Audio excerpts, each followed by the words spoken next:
Orcs. Aggressive, brutish and warlike, these green-skinned Xenos are the dominant species among the Orcoids. Other species include the Gretchins, Snotlings, and various Squigs.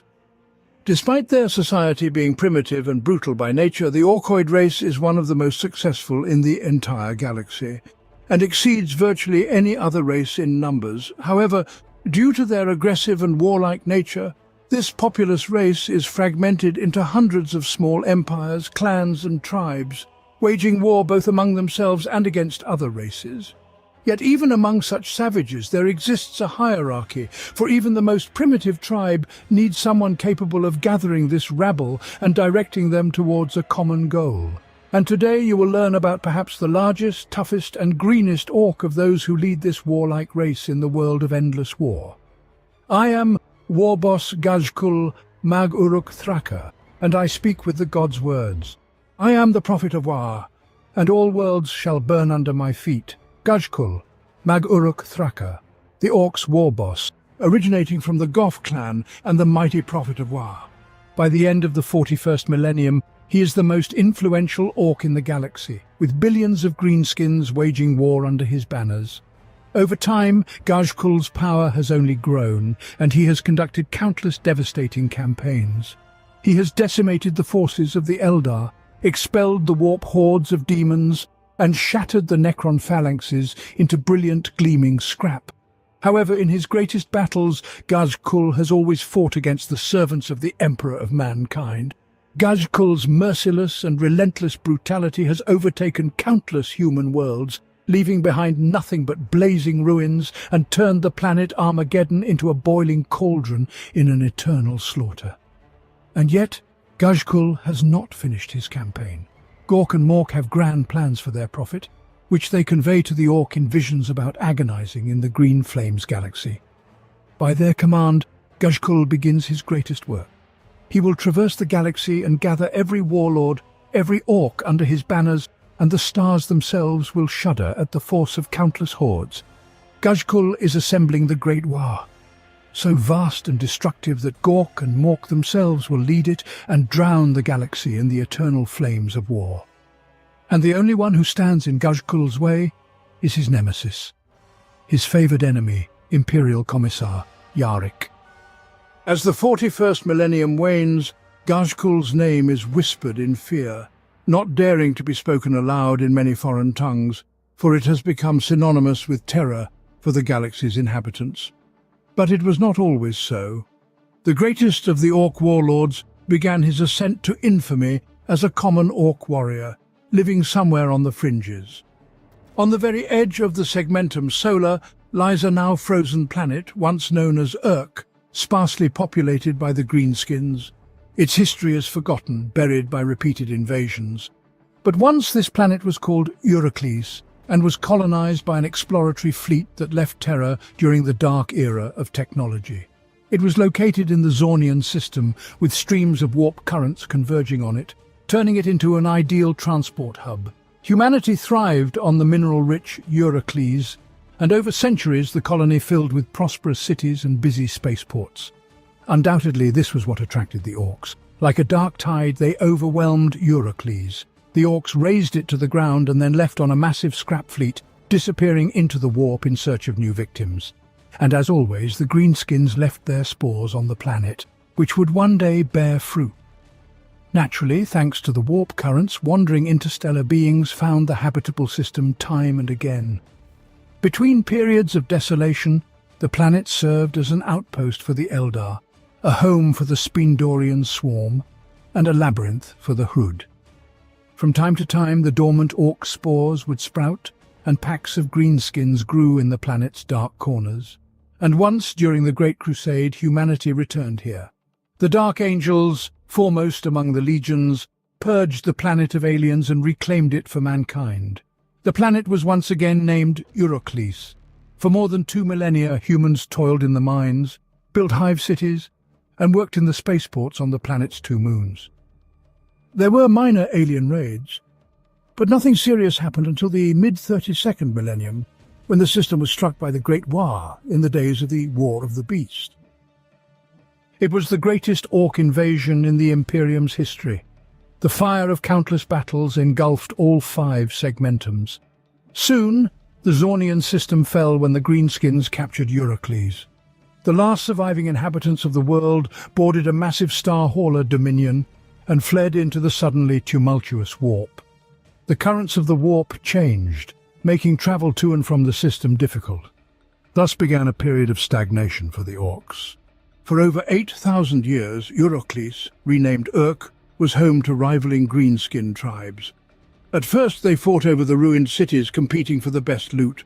The battles decreased in scale, as did the piles of plunder. But the wars continued for millennia. No warlord could unite more than a handful of mountain tribes or clans, and thus a lifestyle of equilibrium and desolation took hold. Small bands of greenskins fought over the ever-diminishing piles of scrap metal and spoiled mechanisms. In this grim cycle of senseless violence, Ghazghkull was born. Perhaps the Imperium of Man inadvertently played a part in creating the most formidable orc of its era, perhaps of all time. After years of battling orcs and observing their actions in the border systems, the Imperium realized that under the right conditions, even small orc clans could reproduce at an alarming rate. The rise of a strong war boss could unite warring tribes, leading to a massive spore release, and if enough orcs gathered, they would become a beacon for the greenskin inhabitants of nearby planets, drawing them into a universal migration growing at a frightening pace. Thus, in less than a decade, orcs could transform from a minor nuisance into a global threat. The Imperium decided that if a growing war could be detected and neutralized at an early stage, breaking and scattering the orcs would be easy. Therefore, outposts were established in systems where greenskins were known to proliferate. In the Zornian system, the Dark Angels constructed surveillance stations, managed from a command sanctum in the desert mountains of Ursi. From there, images and other information were transmitted to the nearest Dark Angels vessels.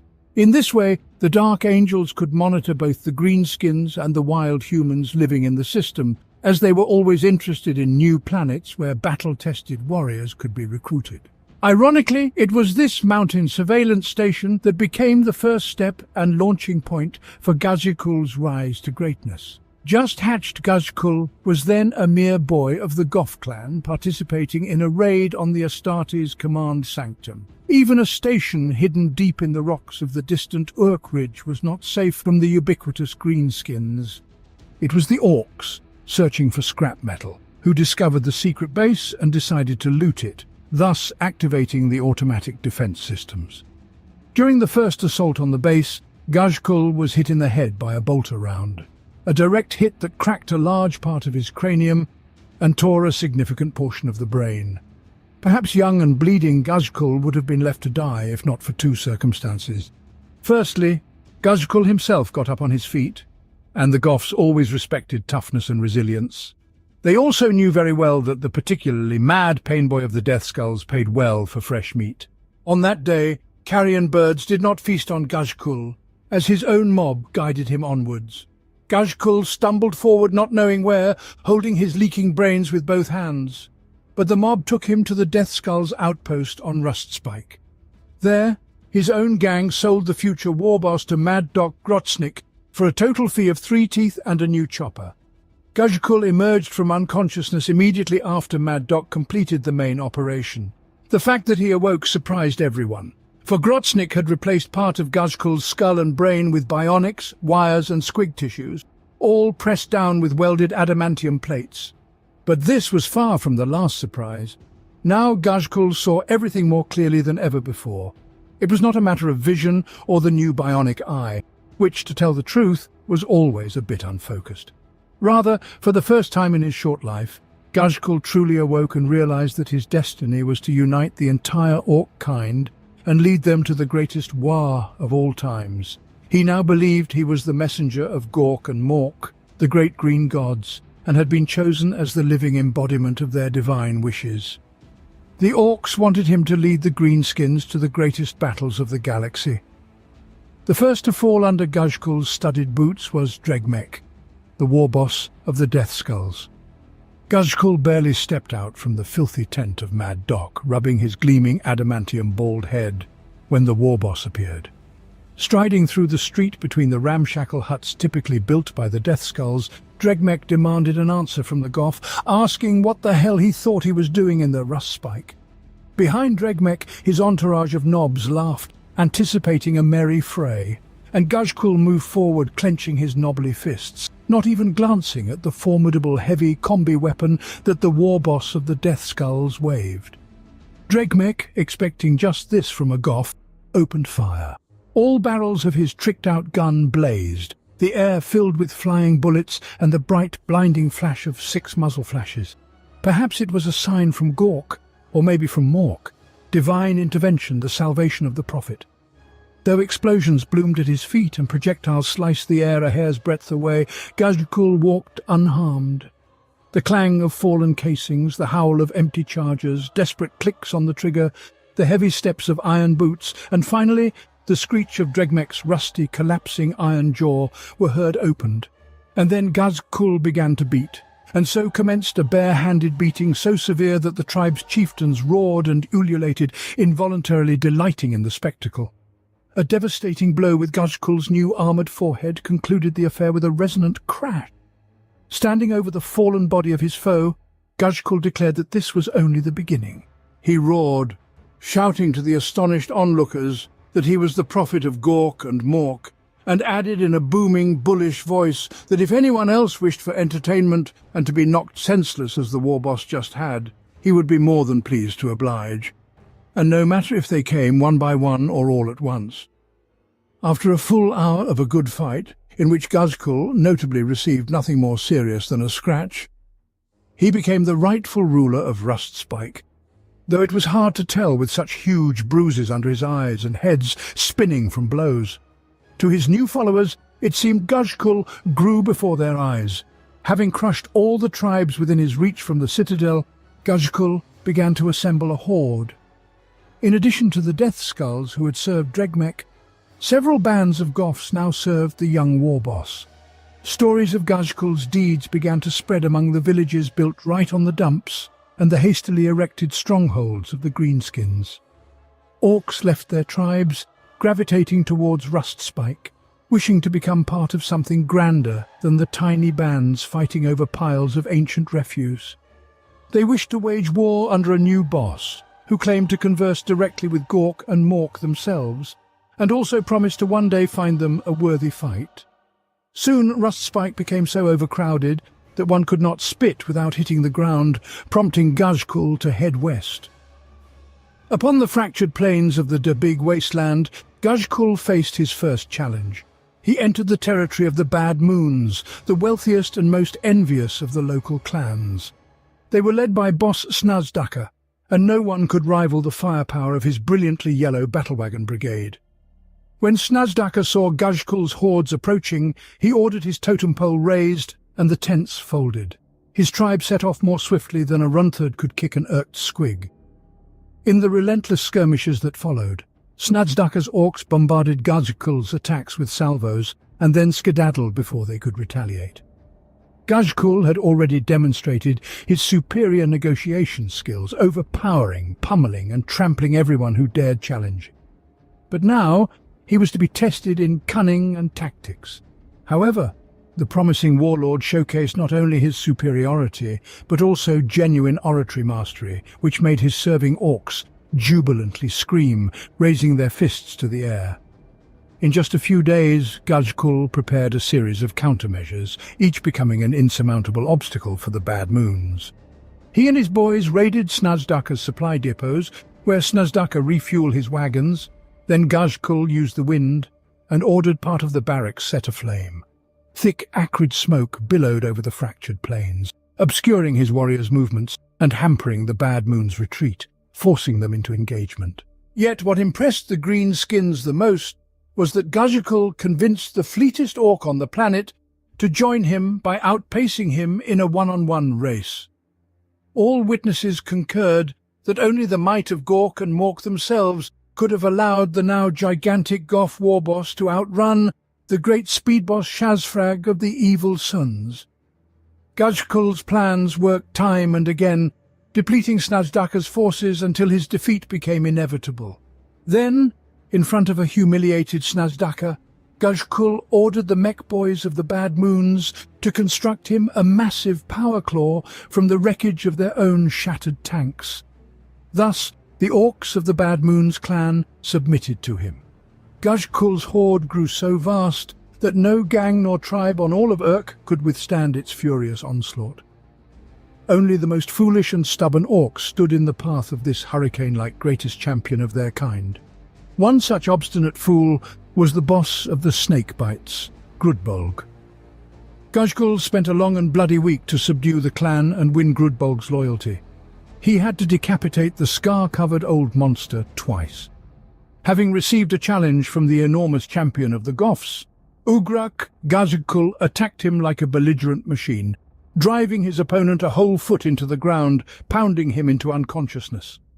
The nobs accompanying Ugrak were so astonished by the defeat of their invincible leader that they did not even notice Ghazghkull approaching. Enraged, the prophet of Gork and Mork scattered the nobs, knocking them out too. When clarity returned to Ugrak's and his nobs' minds, they consciously swore allegiance to Ghazghkull. Battles of attrition had been exhilarating the orcish spirit on the surface of Uruk for 8 millennia. Smaller tribes constantly rose and fell, each time butting heads with both enemies and themselves. Throughout these years, no great leader was born within the endless cycle. No one had been able to unite the tribes during this time, until now. It took Ghazghkull another 6 years to subjugate all of Urk. Having grown larger than any leader ever seen on the planet, Ghazghkull revelled in his strength. Inspired by the spirit of the gathering War, and impassioned speeches by the leader about the conquest of the stars, the greenskins busily colonized the surface. Even ancient ships were directed towards the planet. Orcs from all over the Zornian system flew to Urk like moths drawn to the flame of a common cause. For the first time in many centuries, the planets worked together, building what they had not even dared to dream of. Never before had they managed to pool their meager resources together. But now all piles of scrap were heaped together. Insane energies spread across the region as mechs cobbled together vast battle fortresses, new weapons and huge machines of destruction. All over Urk the greenskin moved with a single sense of purpose, an astonishing awareness of their duty, the very reason for their being. And then the sun itself trembled. All the greenskins looked up at the suddenly dimmed sun, which had always illuminated the skies of Urk. All of them shuddered, except Ghazghkull. Superstitious orcs threw down their weapons and spanners, staring at the sky, their mouths agape in wonder. Suddenly the sun flared up brightly, sparkled, and then its rays dimmed again. Ghazghkull addressed the trembling greenskins in a thundering voice, saying it was a sign from Gork and Mork. It meant that it was time to leave Urk, that it was time for the galaxy to feel the might of the rising War. With each word of the leader, the beam of green light around him became brighter, illuminating the prophet of the great green gods. He ordered his followers to gather all the weapons and ammunition, for they would leave in a week. Since there were no flying craft on Urk, and the mechs had only begun to assemble new ones, some greenskins wondered how they would fly. However, a single stern look from Ghazghkull was enough to silence them, instilling in the orcs, if not confidence, then at least a fear of inconvenient questions.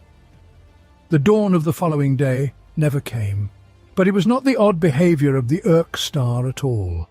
The currents of the warp had changed once again, as if returning to times immemorial, churning and looping the tides of another world, hurled a vast space hulk into the realm of reality, and belched a fused behemoth into the Zornian system.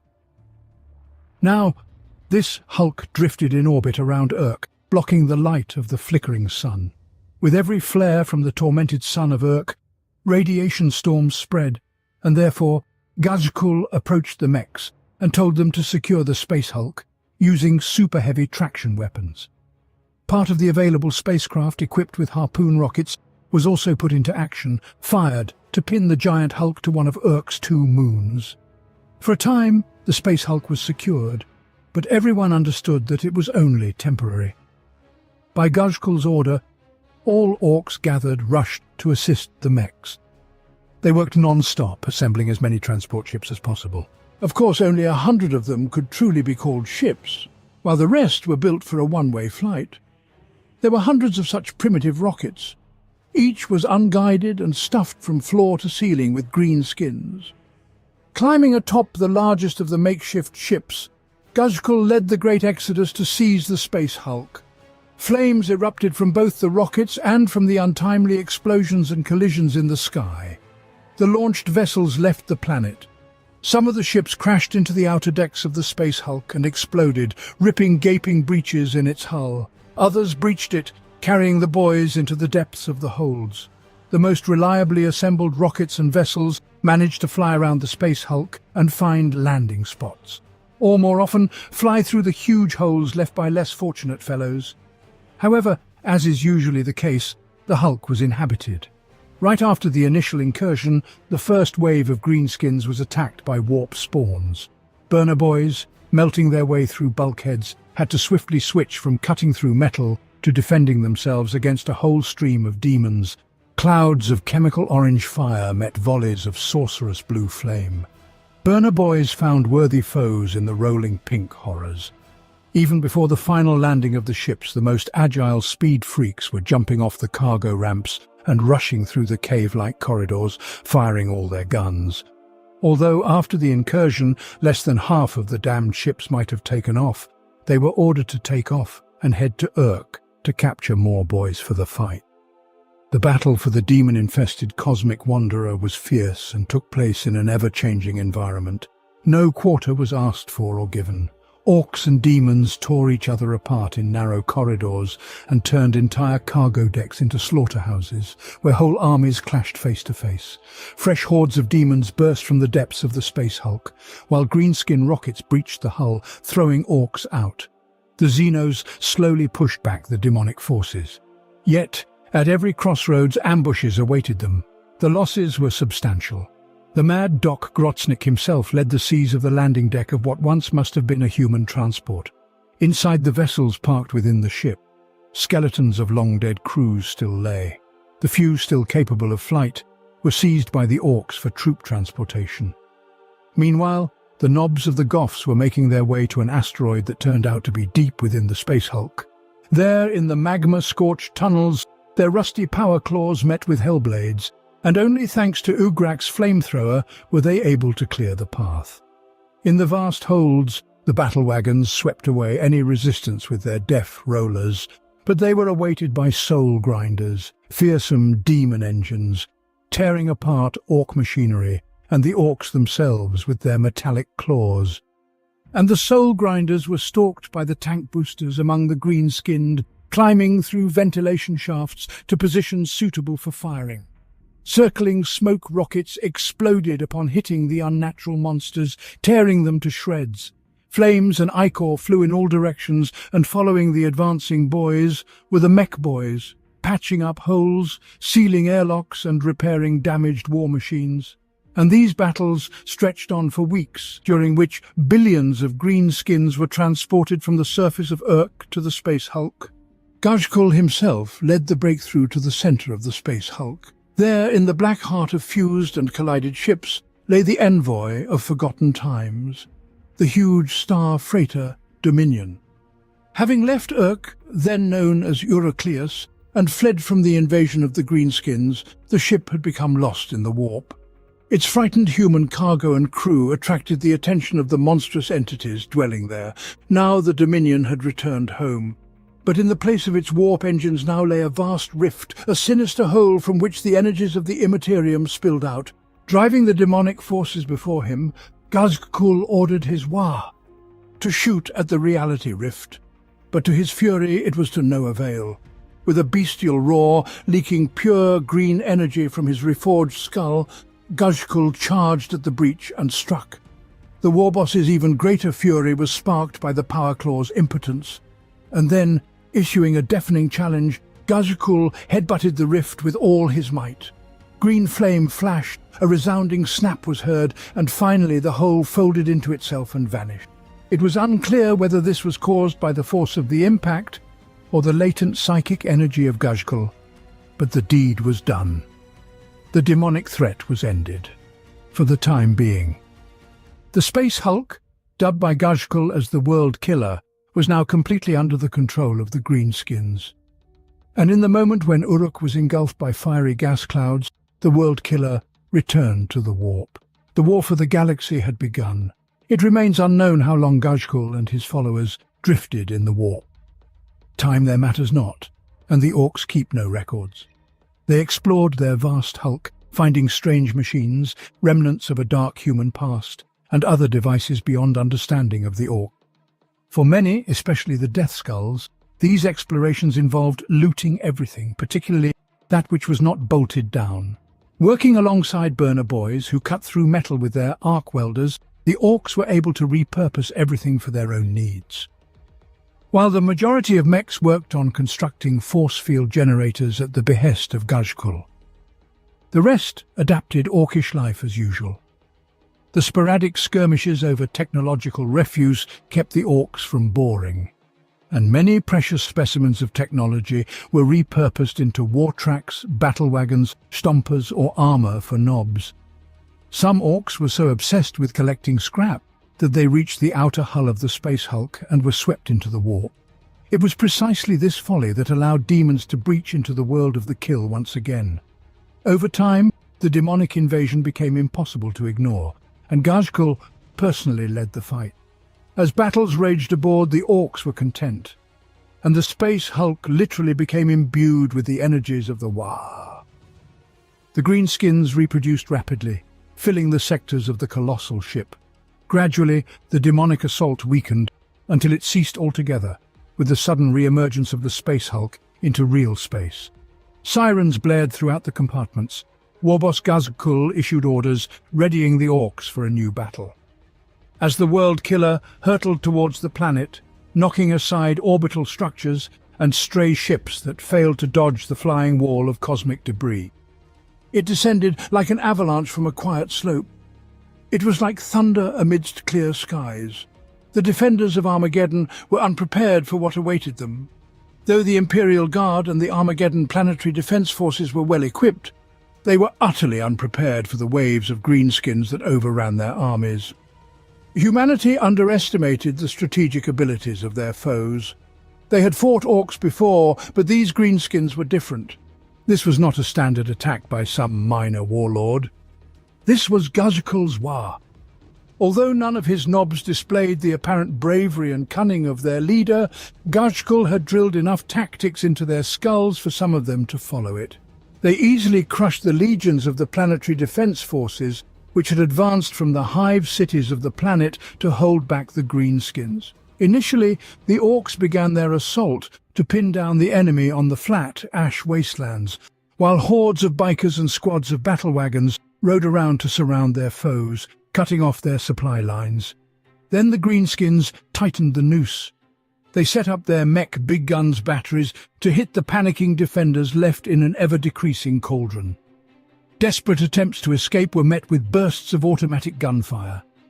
Mercilessly, the orcs mowed down everything that moved, laughing over the rows of humans who walked towards their death, grimacing one last time on the blood-soaked ash. Once the plains were cleared, the orcs moved on to the hive cities, where they found themselves surprised.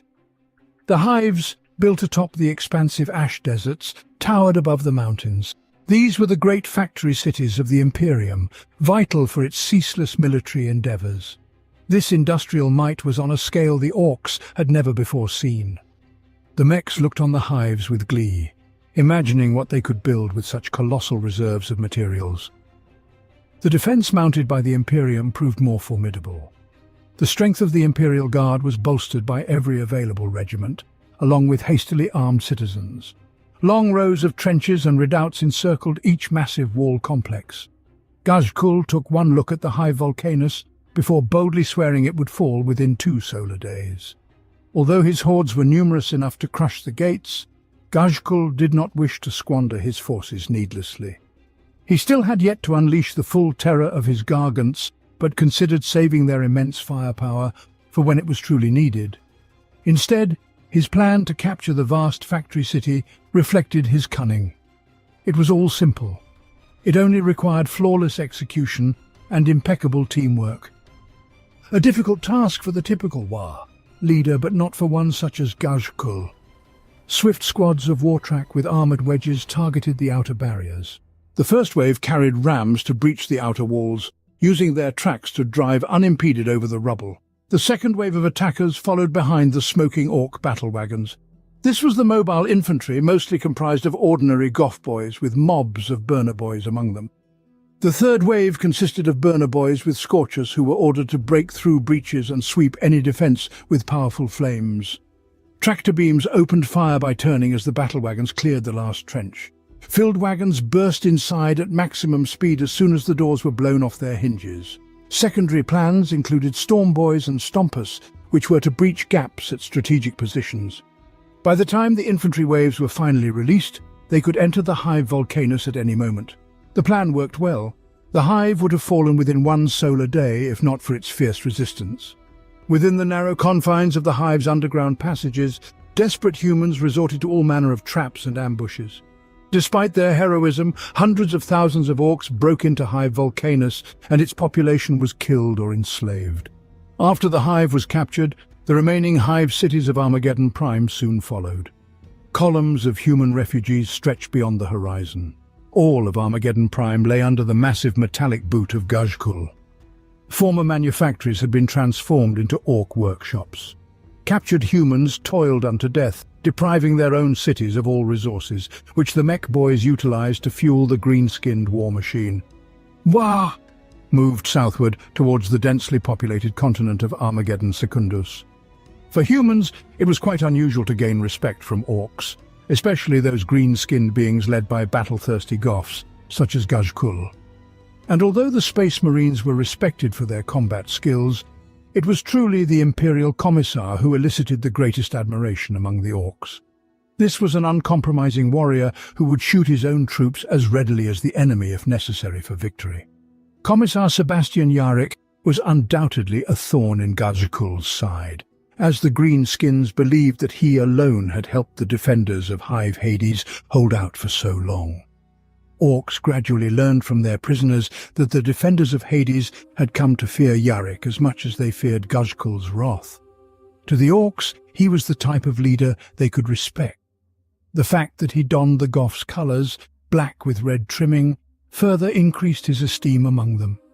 It was said that of all Ghazghkull's foes, Yarrick was the only one he ever cursed. Indeed, high praise. Those orcs who came face to face with the infamous Umi boss often expressed disappointment. Yarrick was merely the size of a human, though this was not often recalled because he wielded an orc power claw and had the evil eye.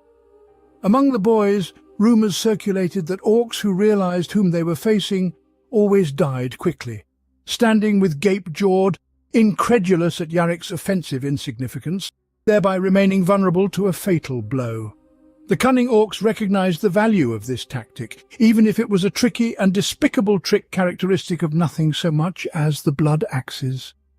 The Armageddon season of shadows approached, a cyclic time when the volcanic mountains of the planet erupted and the skies turned dark red. For the orcs, this was another sign of impending victory. To reach Armageddon Secundus, the orcs had to cross a band of equatorial jungles, which humans considered impassable.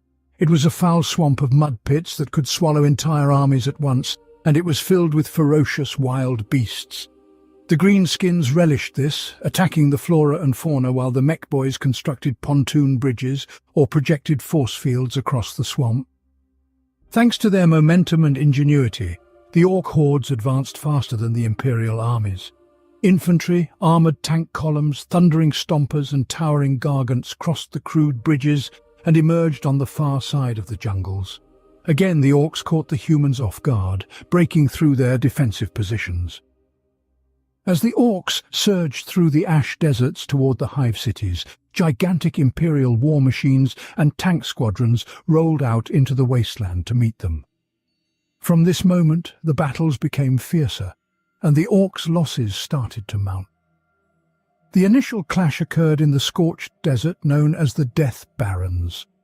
While the colossal war machines of the Iron Skull's Titan Legion battled the Gargants, massed tank assaults began to punch huge holes in the orc hordes. The greenskins did not flinch and, though slower, continued to advance into this thunderous onslaught. With a clangor advancing forward, these ironclad Xenos walked through the hail of shells. The land armada of Def Dreads, Killer Cans, and the cumbersome Morkanauts crashed into the enemy's armoured formations. Explosions illuminated the plains as power claws ripped turrets off, buzzing saws reached for enemy crews, and the screams of eviscerated victims were music to the ears of the orcs.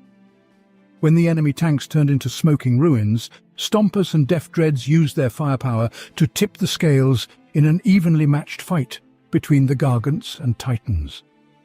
From the destroyed Imperial Titans rose tall mushroom clouds, and the striking blasts from their detonations killed many orcs. Yet, when the shockwaves ceased, the green tide flowed again over the vast craters. Subsequent battles escalated the Armageddon War to a new level of destructiveness. Humans knew what awaited them in case of defeat and fought desperately for every meter of ground. The orcs managed to destroy the Infernus Hive after the Blood Axes struck a deal with a corrupt governor, but they could not breach the defences of Hades and Hellsreach. In desperation, Imperial Command launched viral bombs, one of the most destructive types of weaponry. Hundreds of thousands of orcs died, but the survivors continued their advance. Due to the stupidity and confusion of their commanders, Ghazghkull was forced to personally lead the siege. The war boss used a multitude of tactical moves: lightning-fast raids, deceptive maneuvers, massed assault waves, carpet bombings, airborne strikes by storm boys, and the simultaneous capture of underground communications by commandos. All this allowed the capture of Hellsreach. With every strike, the orcs penetrated deeper into the city until Ghazghkull gathered numerous weird boys on the blood-soaked streets and ordered them to unleash a powerful psychic storm which destroyed the minds of the remaining Hive defenders. However, what allowed the destruction of Hellsreach did not work on the approaches to the Hive Hades. Storm boys failed to break through the anti-air defences, commandos were cut down in the tunnels, and a Gargant was destroyed in a suicidal attack. The city's defence, organised by Commissar Yarrick, remained unshakable, and the Commissar himself became an increasingly notorious figure among the orcs. Ghazghkull was furious. Capturing the Hive Hades became a matter of principle for him. Time and again testing the Hive's defences, Ghazghkull did not even notice the significant defeat of his army near the Hive Acheron. The flames of orbital bombardment engulfed the orc heads, and when the explosions finally subsided and the sky cleared, thousands of Thunderhawks hurtled towards the planet. The Space Marine assault on Armageddon had arrived. The Blood Angels, Ultramarines and Salamanders made the orcs taste the bitterness of a crushing defeat. Perhaps, had Ghazghkull intervened personally, the orcs might have been able to turn the tide of battle, and Armageddon would have fallen. However, the desire to destroy Hive Hades became an obsessional idea. In the bloody haze of battles, Ghazghkull no longer received visions. His only desire was to grind into bloody dust with his boots all those who dared to challenge him. And in the end, he succeeded. The defence of Hades fell, and the orcs broke into the Hive. The Astartes arrived too late to assist the defenders. The entire Hive was slaughtered to the last man. Ultimately, Ghazghkull gathered his remaining forces and besieged Hive Tartarus. The fate of the planet hung in the balance, and everything that was left at the orcs' disposal was thrown into this battle. However, as the orc Stompus and Morkanauts had already breached the Hive gates, a steel rain of drop pods fell upon the Xenos. The Astartes dispersed the ranks of the orcs, seizing the initiative from the attackers. The greenskins were repelled and continued to retreat until Ghazghkull himself entered the battlefield. His furious counterattack could have turned the tide of the battle, but right in the midst of the fight, the warlord and his bodyguards simply vanished. The news of Ghazghkull's disappearance quickly spread among the orcs, spelling their doom. With no one left to gather and organize the fragmented orc hordes, those Xenos that survived took cover in the underground tunnels and equatorial jungles. Some believed that Ghazghkull had fled, others thought him dead. A few orcs believed that the hand of Mork himself had saved their warlord at the last moment. Either way, Ghazghkull Thraka left the planet. Leaving Armageddon, Ghazghkull did not succumb to inactivity. He did not perceive this campaign as a failure. On the contrary, Armageddon was merely the beginning. And now the plan was clearer than ever. Humans made a huge mistake by not immediately pursuing the warlord. Only Yarrick demanded an immediate hunt for the Orc. However, no one heeded the Commissar's words. The Imperial Command thought that Ghazghkull, if he survived, no longer posed a threat. As trying to gather Orcs around him again, he would most likely be immediately killed, gaining the reputation of a loser. But they were wrong. Indeed, after losing a major battle, Orcs often kill their failed leader. And Ghazghkull indeed had to remind some clans of his greatness. But soon the Orc fully restored his influence, not only by brutally killing the most stubborn, but also by inspiring words. Ghazghkull declared that the gods had revealed the truth to him.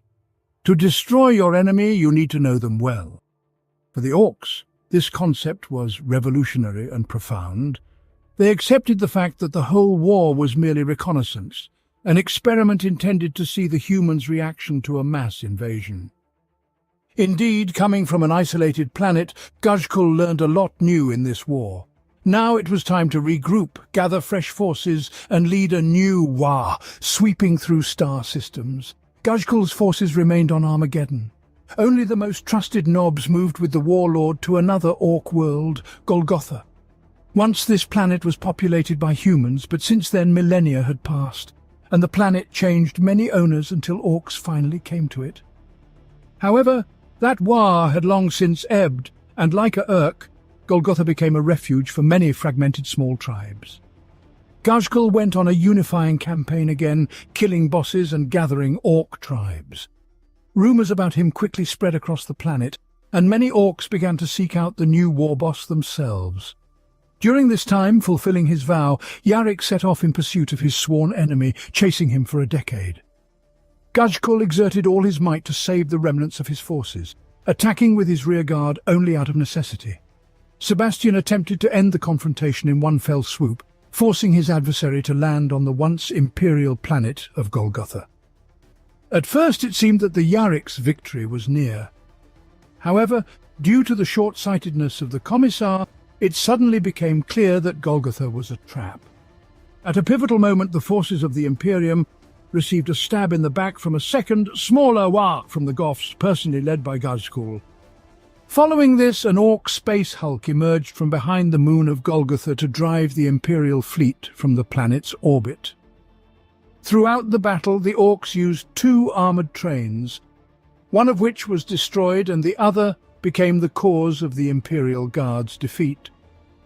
Ghazghkull and his greenskins attacked the defenders of the Imperium with such ferocity that even the heroic Commissar himself could not withstand him. His forces were scattered, and Sebastian Yarrick was taken prisoner.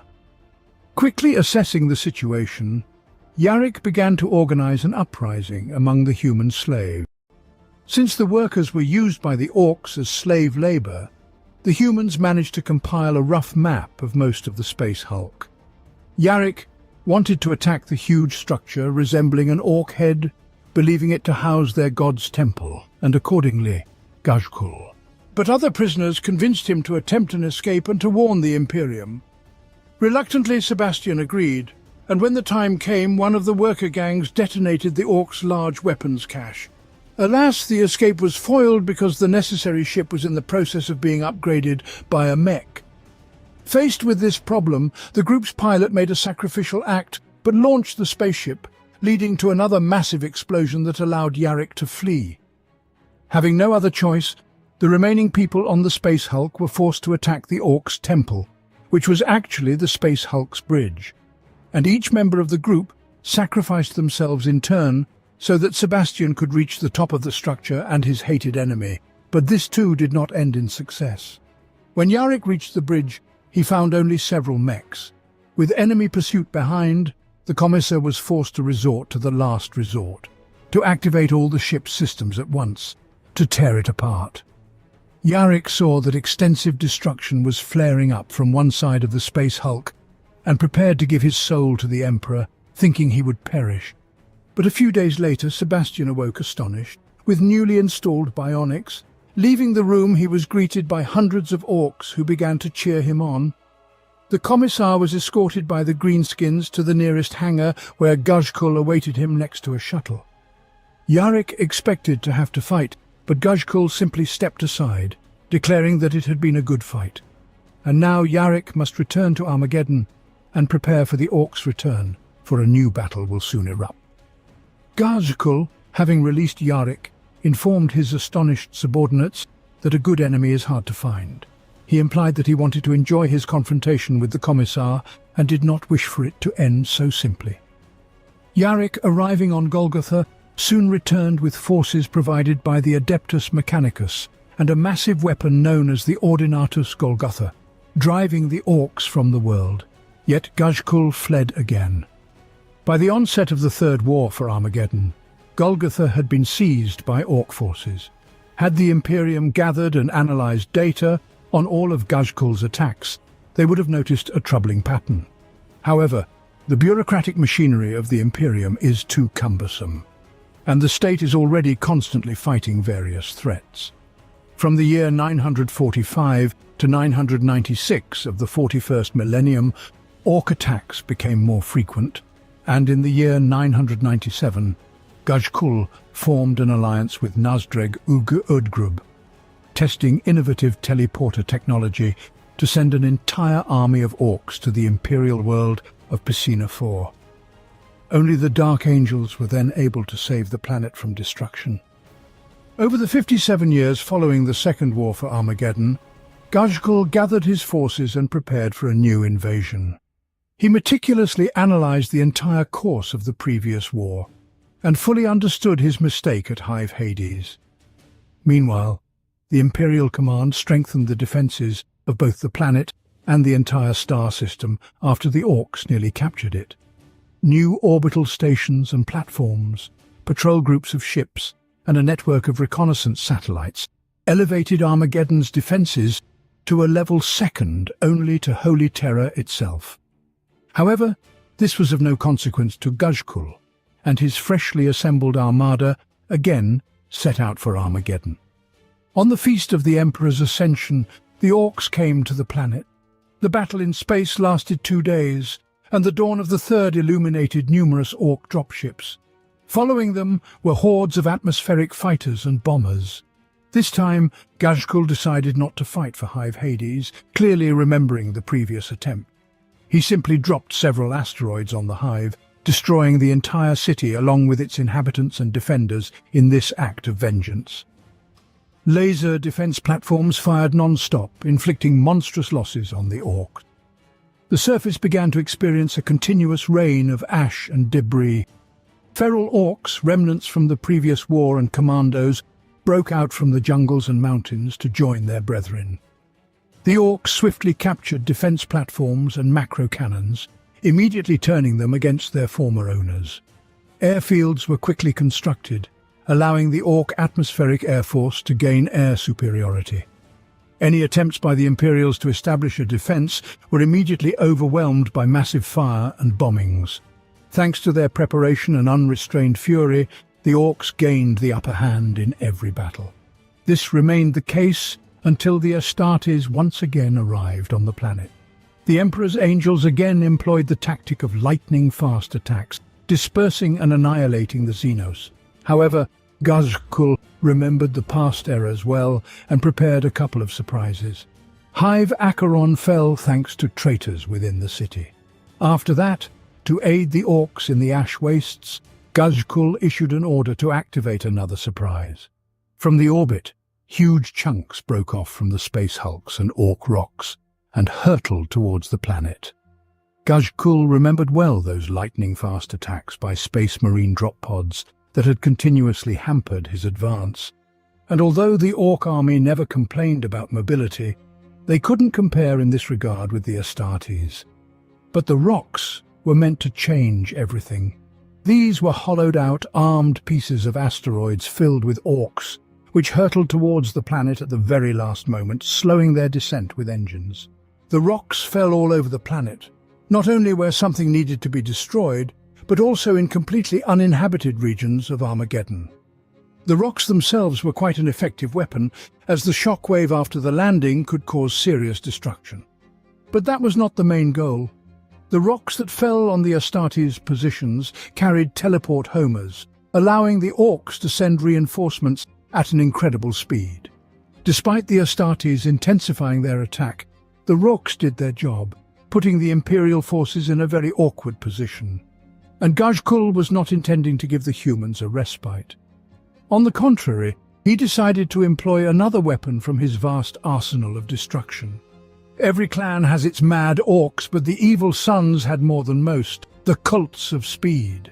These orcs were literally obsessed with fast riding. Ghazghkull kept them in reserve, which was literally killing these orcs. Because while they sat in the back, their brethren were already having fun out there. And only the example of Evil Sun's warlord, Gurbag, and his bike, whom Ghazghkull had literally turned into a bloody mess of orc flesh and scrap, kept these speed freaks from reckless actions. But after the specially selected teleporter mobs went to sow chaos in the enemy ranks, these true speed freaks were finally able to take part in the battle. The orcs of the cults of speed were able to slip through even the slightest breach in the enemy's defense, and when this breach needed to be widened, they brought the powerful weaponry of their vehicles into play, tearing guardsmen to pieces and creating a bloody gate of passage for their troops. They raced towards the ash wastelands, forming bands named like the Red Wheels or Burning Death, and as they sped across the plains of the wastelands, the trail of ash, dust and exhaust gases could compete in volume with the toxic discharges of gargants, which were visible from space. Occupied with countless battles across the planet, Imperial officers could barely discern any pattern. They believed there was no plan at all to the orcs' actions. However, they were mistaken. This entire attack was meticulously planned by Ghazghkull down to the smallest detail. In the uninhabited regions where the stones landed, support points were established, gathering Xenos armies, and from whence reinforcements were continually delivered via teleporters. But when the Imperials advanced towards these support points, they fell into a trap. Orcs from the speed freaks continuously struck at the Imperial columns. Zagbos Skargrim, the leader of the Burning Death with his squad, decimated entire regiments of the Imperial Guard, leaving behind burning bodies and machinery. And in the skies, meanwhile, the orcs engaged in true rivalry over the tally of destroyed targets. Often this resulted in aerial combat amongst the orcs, when a frustrated pilot, finding his target already destroyed, decided to vent his anger on one of his own allies. While the forces of the Imperium focused on destroying the support points and hunting the orcs from the speed freaks, Ghazghkull decided it was time to attack the Hive cities. The warlord personally led the horde in an assault on the Hive Infernus, and as the Imperials began to pull in reserves to counter him, reports came in of attacks in other cities. The orcs' rocks landed in the fire wastes and the dead lands to the north and south of the main continent of Armageddon. These lands were uninhabited, and the Imperial command did not place much importance on the orcish forces in that area.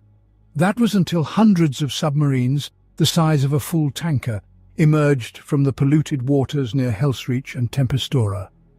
The surprise was successful. Tempestora fell within a matter of days, and in Hellsreach defense was aided by gangs managing to hold out long enough until the arrival of the Tempestus Scions and Space Marines forces. Yet half of the Hive was captured by the orcs. In the besieged and heavily bombarded Hive Tartarus, the attackers were repelled, marking the first victory. Much of the Hive and all its industrial complexes were destroyed and looted by the orcs from the Deathskull's clan's scrap mobs. Southward, at poisoned plains of Anthrond, a life-critical water purification plant known as Gatana Bay became the battleground for what would later be known as the largest dreadnought battle of this war. The heavy armor vehicles couldn't navigate through the maze of pipes that the plant comprised.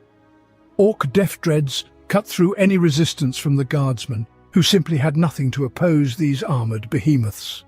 The tide of the battle was turned only with the arrival of the Space Marines. Ancient Astartes dreadnoughts and a Devastator's teams managed to cleanse the plant area of orcs. Yet during the battle, the facility was irreparably damaged. resulting in all of Armageddon Prime being left without water supply. The Third War for Armageddon was intensifying. Billions of people perished. The galaxy's most powerful war machines clashed in battle. The conflict had recently spilled beyond the planet's confines, and worlds located near Armageddon were already ablaze, unable to withstand the ferocious onslaught of the greenskins. Orcs from across the galaxy felt the powerful concentration of War energies and converged on Armageddon to join in the fray. Rumors circulated that Ghazghkull had proclaimed this invasion as Ragnarok, the ultimate battle in which the Orcs were to attract the attention of their gods. To counter the Xenos, the Imperium was forced to continually throw fresh troops into the grinder on Armageddon, organizing a special recruitment zone within 1,000 light-years. All human worlds within this zone were required to give a tithe of their population to the Imperial Guard, and all production was switched to military output. The Imperial logisticians, of whom there were arguably more than soldiers themselves, could not fully comprehend the sheer number of people and resources that had been thrown into this war. 25 Astartes chapters, numerous orders of the Sororitas, and 6 Titan legions were now known to be involved. In the Armageddon sector, combined forces from 17 Imperial fleets were present, according to already outdated data collected a year before the war reached its full strength. The Imperium had always feared the unification of such a large number of Orcs, and now the worst predictions had come to pass. Even the most stubborn now acknowledged that Armageddon's infrastructure is almost completely destroyed and beyond repair. In fact, the war has long since shifted from being about the planet itself to the entire subsector. And the true purpose of this war is to localize the green threat, confining it within Armageddon's bounds, preventing it from growing even stronger, and eventually reaching Holy Terror.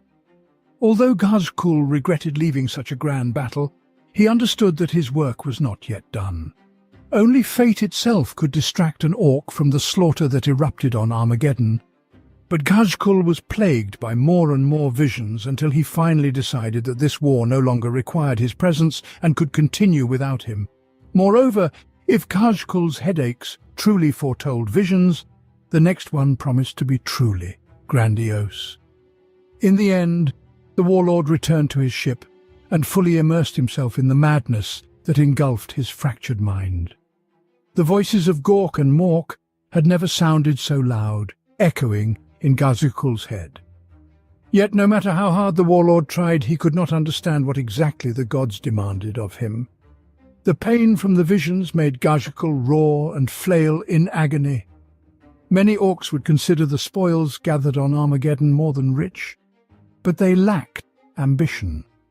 Blessed with visions, Ghazghkull knew this war was just the beginning, and although he could not precisely say what he was looking for, he was absolutely certain he would not find it on Armageddon. Leaving his lieutenants in command, Ghazghkull drifted further away from the war-torn world, only regretting he would not be able to return before his Orcs captured the entire planet. As the fleet gained velocity, Ghazghkull gathered the Weird Boys on the bridge of his ship, hoping they would help him decipher the visions. However, all that these oddities managed to do was irritate the Orc, for it was hard to calmly endure the terrible headaches while watching Weird Boys, drooling over themselves, aimlessly wandering around the bridge, gone completely mad. What infuriated the warlord even more was that the usual method of solving problems through heavy blows to the face decidedly did not work. Nevertheless, Ghazghkull's departure from Armageddon did not go unnoticed. Imperial augurs detected the departure of the Orc ships from the Armageddon and identified one of them as Ghazghkull's personal vessel. Within a few days, a pursuit was organized by the forces of 2 fleets, one commanded personally by Yarrick and the second by Black Templars Marshal Helbrecht. Yarrick had once allowed the Orc to escape, and it had cost the Imperium dearly. This would not happen again. The Imperial ships, much faster than the Orc ones, caught up with Ghazghkull's fleet after several weeks and blocked it in the lifeless void of space known as the Haunted Gulf. Realizing there was no escape, Ghazghkull decided to send his fleet into an attack, aiming to break through the ranks of Imperial ships. This decision was mad, but the chance of success was still present. Ghazghkull once again employed a tactic unusual for orcs, using several empty ships as bait. Nevertheless, the numerical superiority of the Imperials took its toll. The counterfire literally tore the orc flotilla apart. Ghazghkull's own ship received severe damage and lost control. Yarrick and Helbrecht prepared for boarding to ensure the warlord's death. The ship quaked from the strikes of lance batteries, literally piercing it through. During one of such jolts, Ghazghkull lost his footing and fell, hitting his head hard. It was at that moment, from beneath his adamantium skull, bright green light began to break through, bathing everyone in its radiance. This energy was exactly what the Weird Boys needed. Writhing in convulsions, emitting green glow from their eyes and open maws, they spoke with a resonant voice that belonged to Gork and Mork themselves. Now Ghazghkull understood what the gods wanted from him. He needed to unite all orcs, to make the galaxy tremble from the greatest war in history, declaring that this war would lead to Ragnarok. When Gork and Mork would reveal themselves to the orcs, the Weird Boys exploded, showering everyone on the bridge with their innards and releasing a massive amount of green energy that knocked out the Imperial ships. Yarrick and Helbrecht could only watch as Ghazghkull's ship vanished into the warp, realizing that his escape heralded only new troubles for the galaxy. No one could say for sure where and how long the orcs surged through the warp. The words of the gods still echoed in the minds of all aboard until suddenly the ship was thrown back into real space. The orcs approaching the portholes froze in astonishment. They were encircled by voidcraft of all forms and sizes, yet their appearance was unmistakable for anything else. Ghazghkull found himself at the very heart of the orc fleet. The orcs, under the leadership of Urgrok the Slayer, to whom this fleet belonged, mistook Ghazghkull's ship for space debris, and the mech boys started to cut it up for scrap metal. However, this did not particularly concern Ghazghkull himself. He ordered the mech boys to urgently make use of the teleporter. Identifying the location of the fleet's master was not a difficult task, for directly above them loomed a huge space hulk, resembling a drifting orc fortress in space.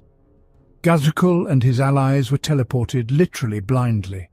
As if guided by the hand of the gods, they found themselves on the deck of the hulk before a surprised Urgrok the Slayer and his entourage. Instantly, the deck was awash with blood. Nobs were killed, and Ghazghkull himself dragged Urgrok from his throne and beat him to near death. A new Wah was preparing to descend upon the galaxy. However, merely capturing the fleet was not enough. It was necessary to inform the other orcs about the change in leadership. Urgrok's empire had grown so wide that it took Ghazghkull entire weeks to enforce order. Many orcs willingly rallied under the new banners, while others required this joy to be instilled in them. But when Urgrok himself, having recovered, accepted Ghazghkull as his war boss, matters accelerated. Orcs are quite widespread across the galaxy and can be found virtually anywhere. It is not surprising that, after some time, Ghazghkull amassed a new Wah, scarcely inferior to the one with which he arrived on Armageddon. However, at a certain moment, Ghazghkull felt surges of green energy on the distant planet of Octaria.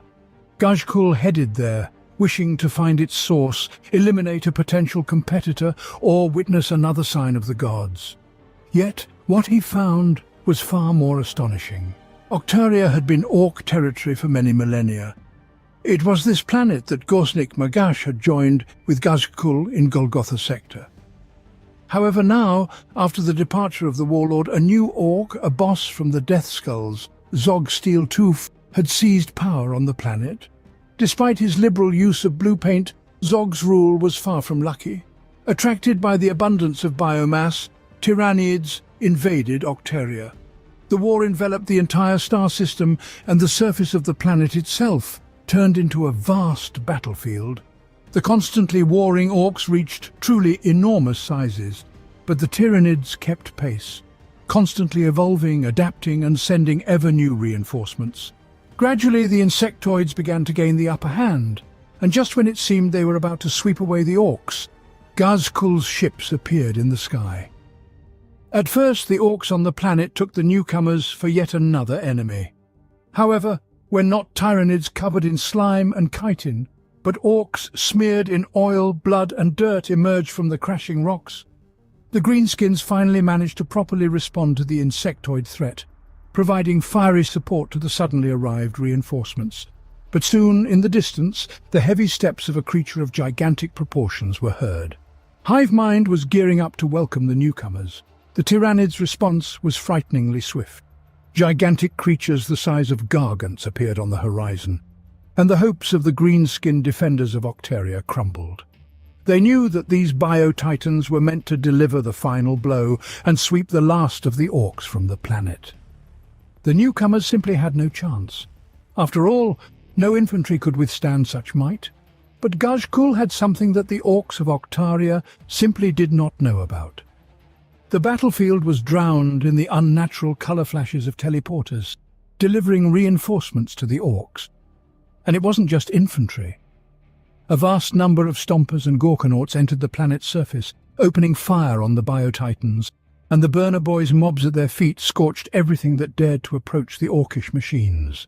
Among the arriving orcs, one could glimpse the banners already known, perhaps, to every orc in the galaxy.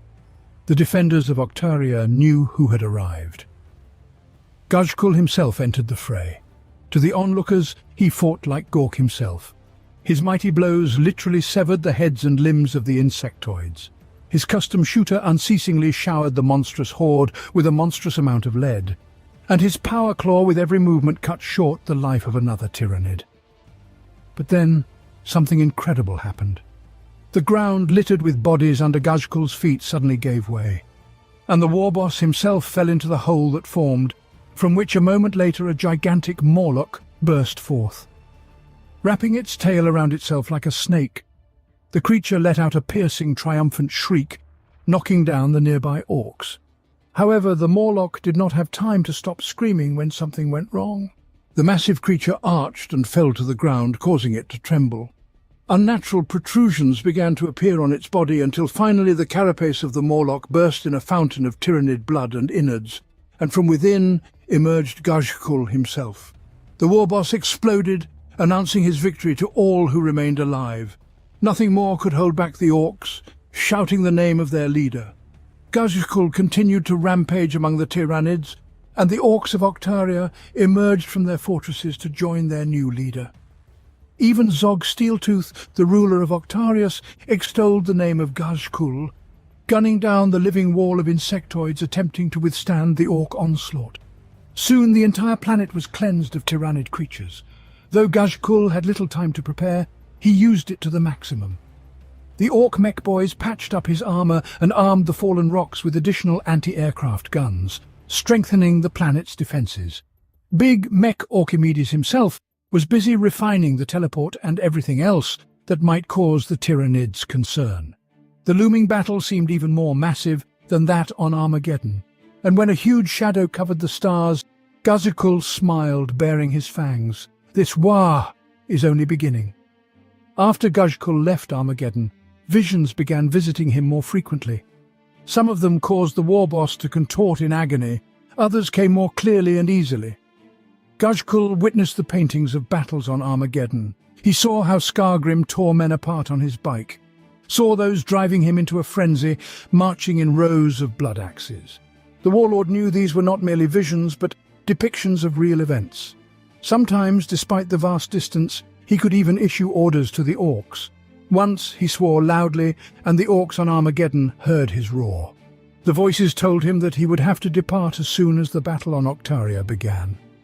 He needed to bring war to many more systems so that the orc population could reach a critical mass. In his visions, Ghazghkull strode across the galaxy, leaving behind a trail of blazing worlds. Armageddon, Octaria. Well, it was time to start thinking about the next target. Currently, Ghazghkull had left Octaria and leads a fleet numbering more than 5 million ships.